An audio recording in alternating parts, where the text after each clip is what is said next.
Unplugged in. He had President Trump's ear on China, Iran, North Korea, the world. Now he has a book. Former U.S. National Security Advisor John Bolton opens the door to the room where it happened. Well, I don't think the president has a worldview. I don't think he has a philosophy or a grand strategy, and he doesn't follow policy. John Bolton talks to me about U.S. policy around the world and what it is like working for President Donald Trump. Unplugged in, John Bolton in the room. Hello and welcome to Plugged In. I'm Greta Van Susteren, reporting from my home in Washington, D.C. President Trump has been in office for 3.5 years, and more than a dozen books have already been written about it. The latest book is also the most controversial, written by a member of the president's inner circle, former National Security Advisor John Bolton. The White House unsuccessfully appealed to a judge to try to keep the book, The Room Where It Happened, from being distributed. Bolton presents his view of the inner workings of the Trump administration and makes sweeping allegations of presidential misconduct. The White House brands Bolton a liar and also a traitor for divulging classified information. Before we get to my interview with John Bolton, VOA's Brian Padden reports on some of the book's assertions and reaction to it. Bolton, who served as Trump's national security advisor for 18 months, is seen by many in the foreign policy community as too extreme in his uncompromising advocacy for economic and military pressure to counter national security threats. John Bolton's been largely wrong throughout his career in that we don't usually see even extremist regimes that are really forced into a corner completely capitulate. Bolton left the White House in September after opposing the president's decisions to meet with North Korean leader Kim Jong-un to reach a peace deal with the Taliban in Afghanistan, and after Trump called off a military strike against Iran in retaliation for the downing of an American surveillance drone. Bolton later endorsed Trump's order in January to launch a drone strike that killed a top Iranian general after attacks by Iranian-backed groups in Iraq killed a U.S. contractor. In his new controversial memoir, The Room Where It Happened, Bolton accuses the president of compromising national security for his political benefit. He said Trump explicitly asked Chinese President Xi Jinping to buy U.S. agricultural products to help him win re-election. The president, he said, condoned Xi's plans to build prison camps for more than 1 million Muslim Uyghurs. Regarding the charges at the heart of President Trump's impeachment trial earlier this year, Bolton told VOA the president did improperly withhold military aid to Ukraine to press for damaging information on his Democratic political rivals. The focus on the Ukraine had everything to do with damaging Trump's political opponents, both Hillary Clinton and Joe Biden.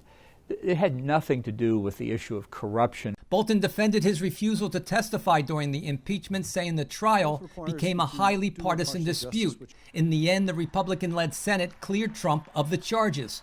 President Trump has called Bolton's book a compilation of lies and made-up stories, while at the same time accusing the former national security advisor of disclosing classified information. Secretary of State Mike Pompeo, in a statement, denounced Bolton as a traitor for allegedly violating his sacred trust with the American people. Brian Padden, VOA News, Washington. While the book is unsparing in its criticism of the president, Bolton insists his memoir was thoroughly vetted and does not reveal classified information. I spoke to John Bolton for nearly an hour about his time in the White House and whether he ever had doubts about the work he was doing there. Do you regret taking the job as National Security Advisor?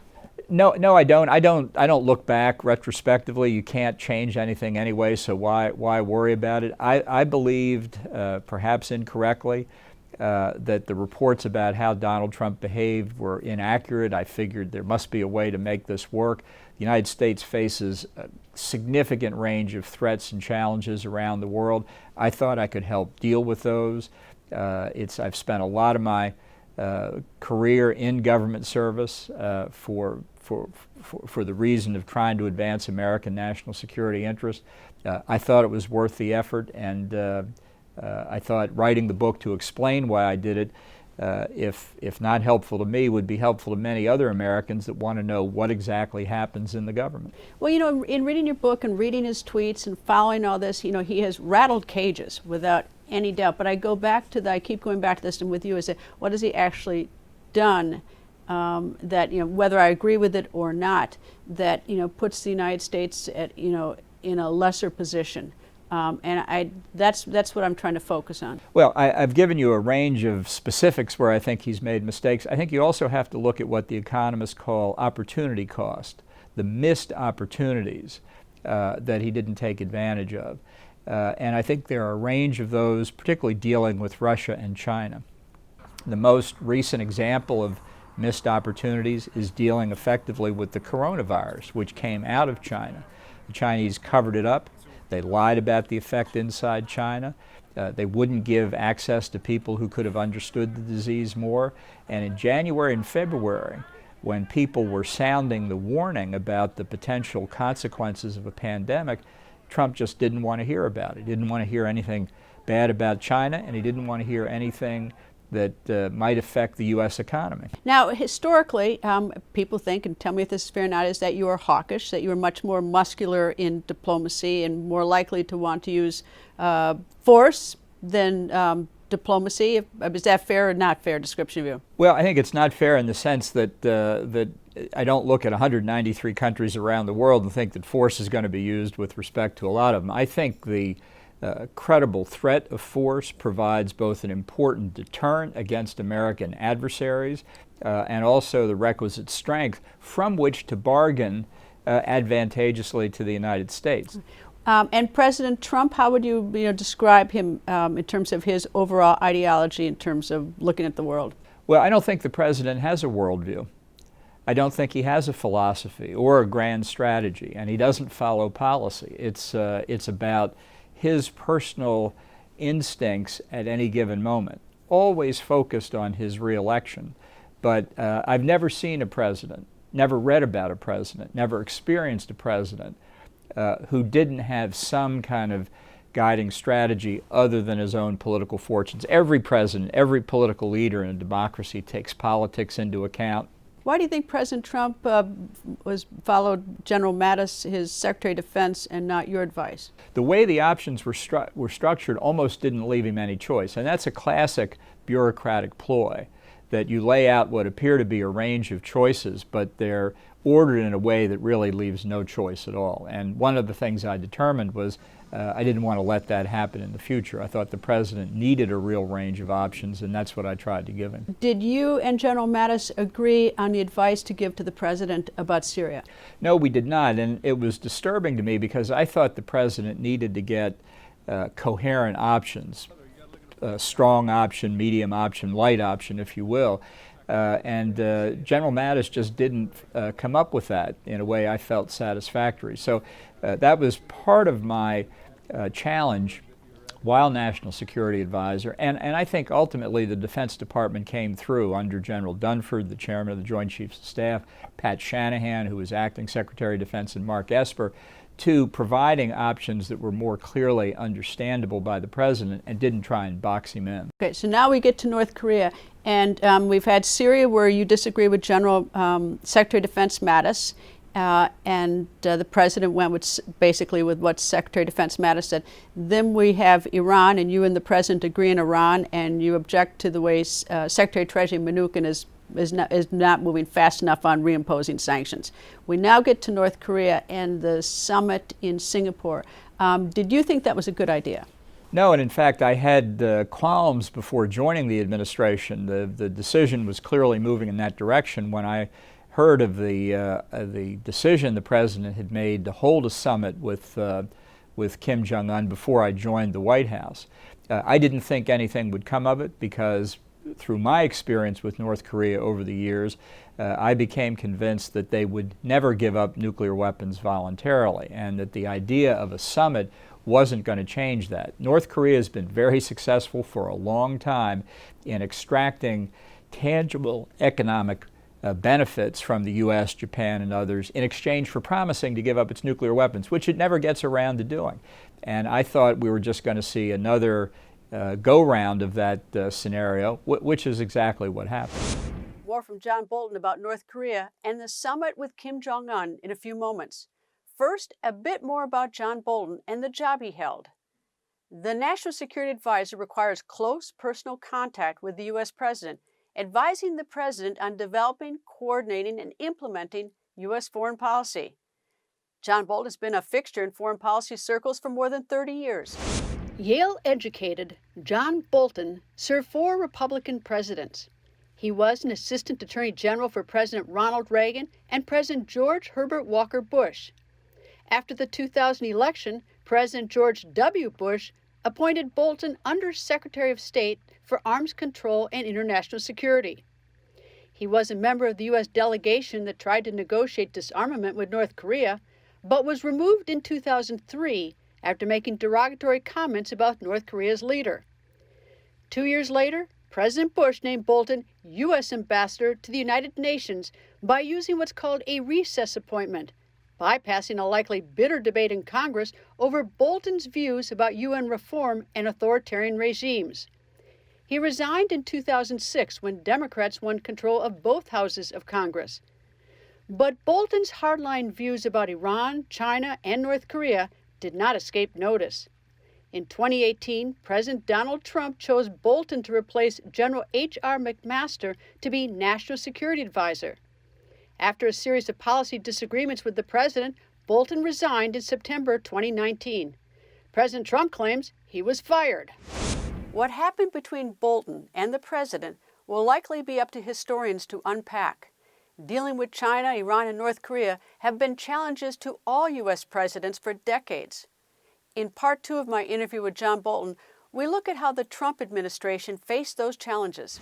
Did you think the summit meeting with Kim Jong-un, I mean, they didn't get rid of the nuclear weapons after the summit, but did it hurt to have the summit? Or, is there any sort of value in at least talking to your opponent?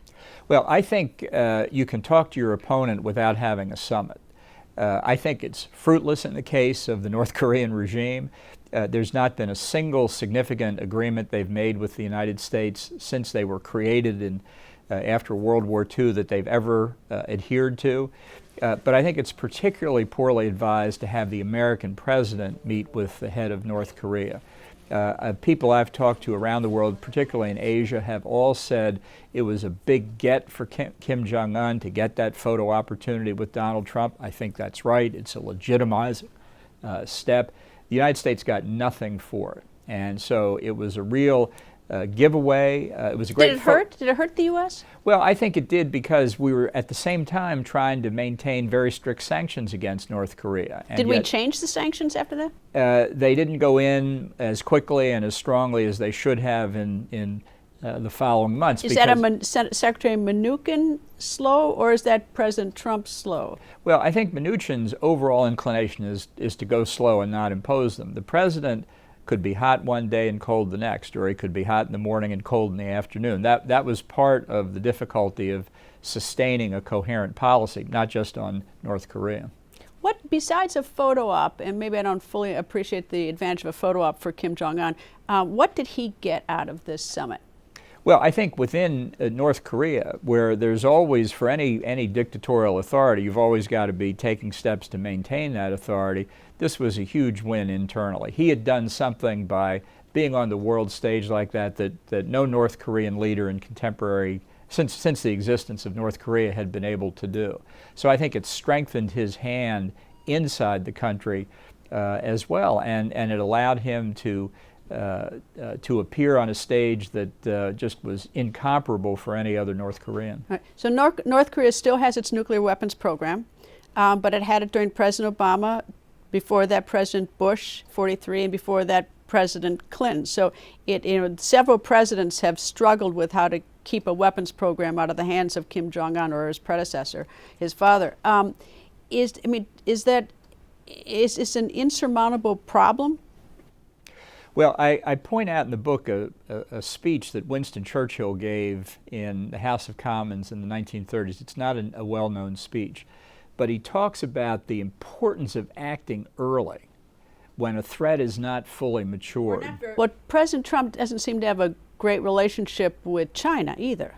So how would you get China to do basically the heavy lifting for the United States and the rest of the world vis-a-vis North Korea and a nuclear weapons program? Right. Well, I think Trump's relationship with Xi Jinping goes up and down depending on the prospects for Election Day. And if Trump wins re-election, I think Xi Jinping will be his big buddy once again. But that also exposes another real problem, I think, in the Trump presidency, which is his confusion of the state of personal relations between two countries' leaders and the fundamental underlying relations between the two countries. He equates one with the other when it's clearly not the case. During about this time, there were military exercises planned with the United States and South Korea in that region. They were canceled. You objected to that.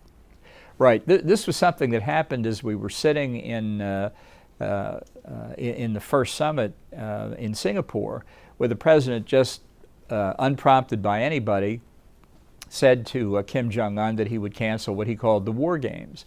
And Mike Pompeo, John Kelly, and I were sitting at the table, and that was the first we had heard of it.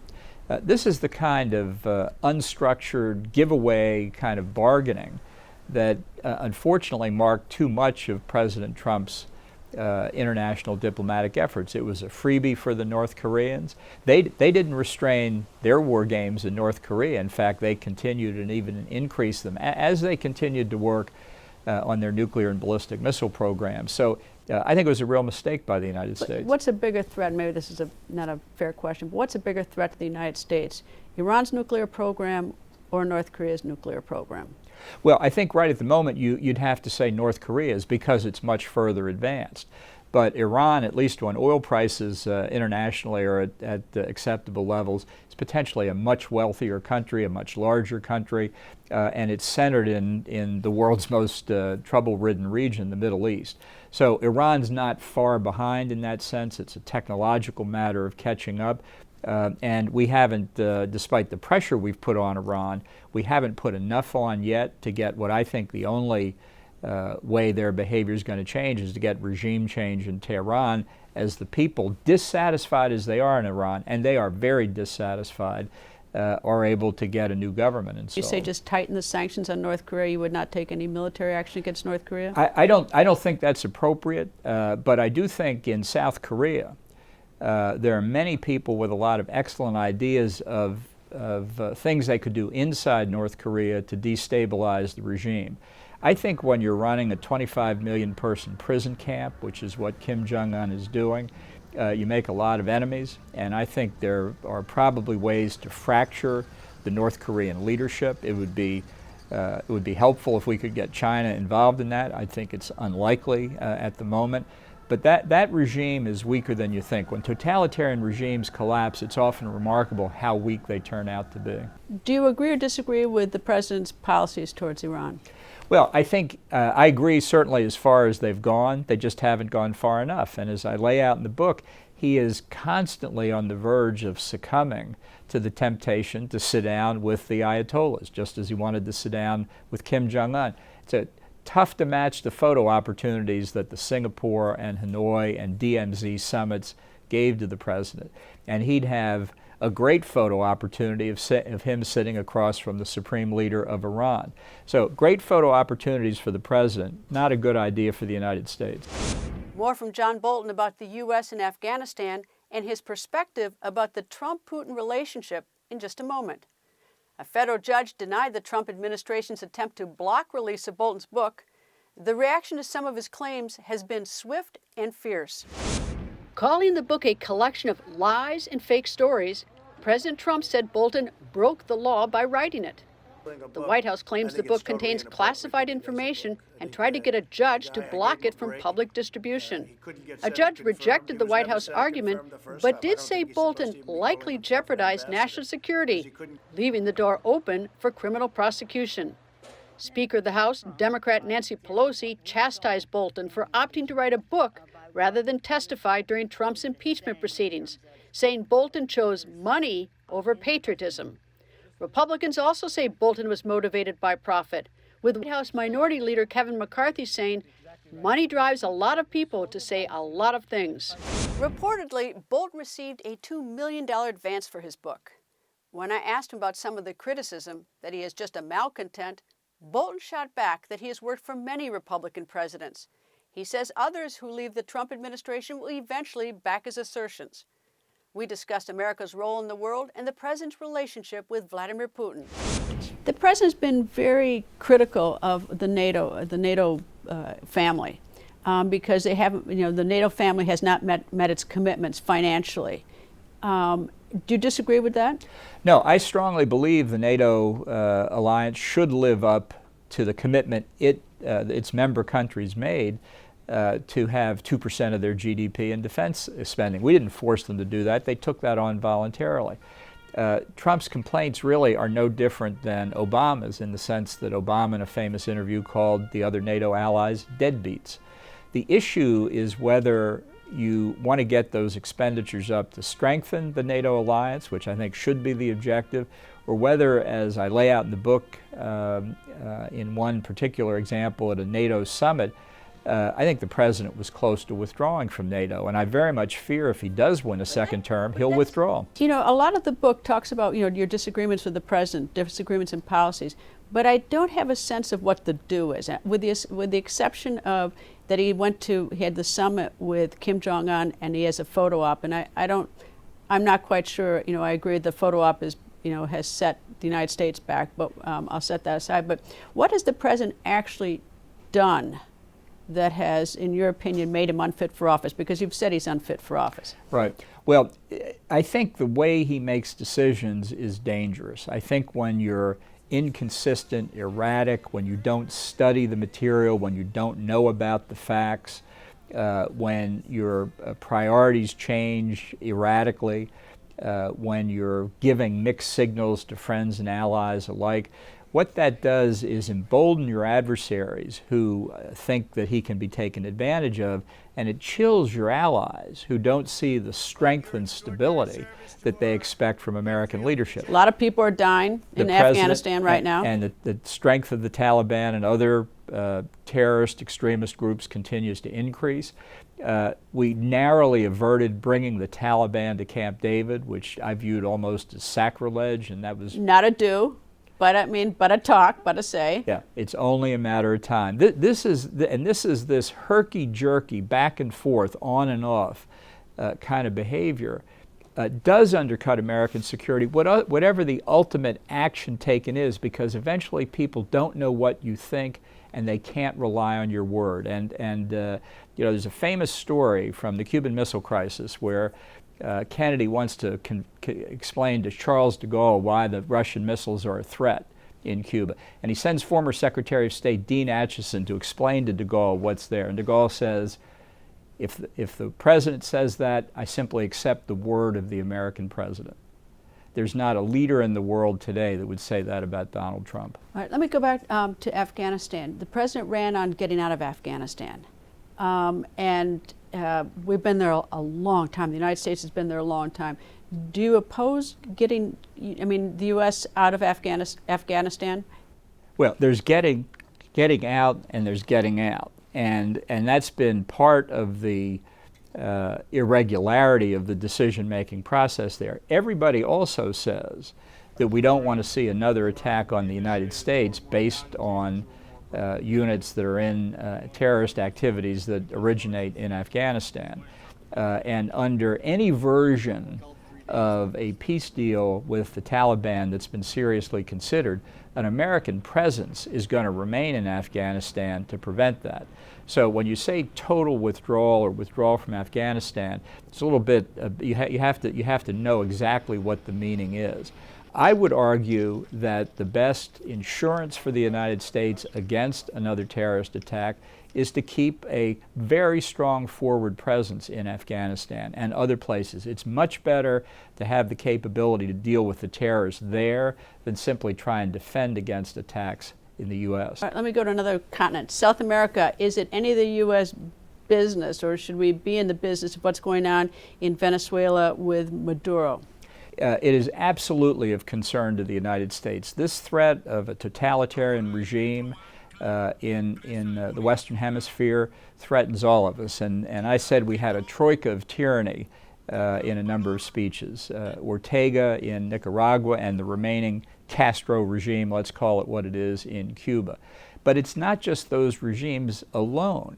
It's the Russian influence in all three of those countries. It's the Chinese influence in Venezuela, the Iranian influence, the influence of countries outside the Western Hemisphere, using weaknesses in countries in this part of the world to exploit their own interest and to threaten the United States. That's, to me, is really what the Monroe Doctrine is about keeping non-Western Hemisphere influences out. What's the president's relationship with Vladimir Putin? Well, I think Putin thinks he can play Trump like a fiddle. I think he thinks he sees right through him.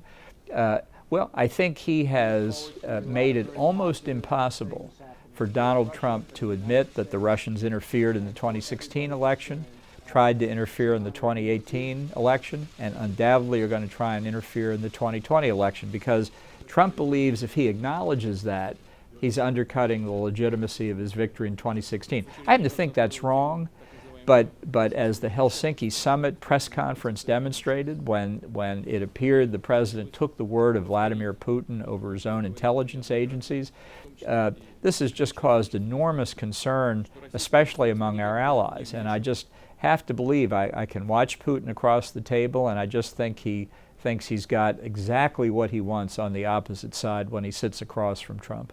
One of the things you write about in your book is a note that you said that Secretary of State Pompeo passed to you that was derogatory about the president. Do you have that note? No, he had written it down on his own notepad. We were both sitting there taking notes, and he sort of slid it over to me, and I nodded my head, and he took it back. So it would be his note. If it exists, if it still exists, he has the note. He has the note. And what did he say?